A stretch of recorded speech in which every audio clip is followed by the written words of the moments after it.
I've been working here since the park actually opened in 2015, which is going on 6 years now.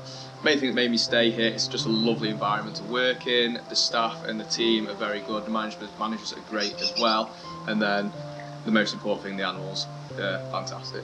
So generally speaking, over the past 3 or 4 years I've been very heavily involved with the penguins themselves, with running their life support systems. Knowing all the individuals really well also helps as well, so that's kind of one reason why it helped for me to get quite heavily involved with the rearing of the penguin chick this year. Another interest in that is with the fact that I'm a senior keeper. Myself and our head keeper Yaz, we do kind of have quite a heavy say in what goes on, as well as the managers and the owners of the park. When it came to specifically rearing our hand-reared chick this year, Rico, he did get slightly poorly when he was in his nest, and our main priority then is to do everything we can to make him better.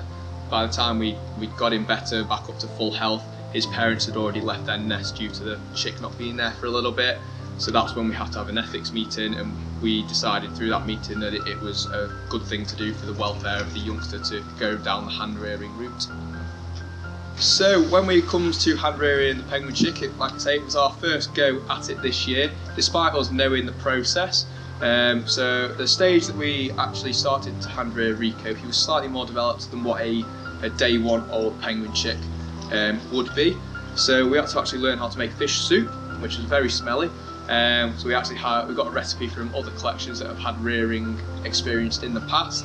We learned how to make that, and then we make sure to feed him no more than 10% of his daily body weight at each feed.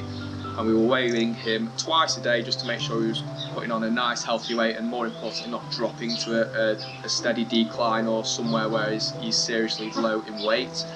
And that was kind of it really, and then every day he was getting a little bit bigger, a little bit heavier and a little bit stronger. And as he kind of gets bigger, it turns into less of a fishy soup and more of a thicker fishy soup almost, and then very, very quickly he's onto small fish chunks. And then within a few weeks of being on fish chunks, he was pretty much having half a fish. And then not long after that, he was on full fish with eyes, bones and skin all together. So, which he certainly was easier for us, but it meant we didn't have to make him any more fish soup. So we didn't smell a fish all day after that, and then he was certainly a lot easier to feed after that as well.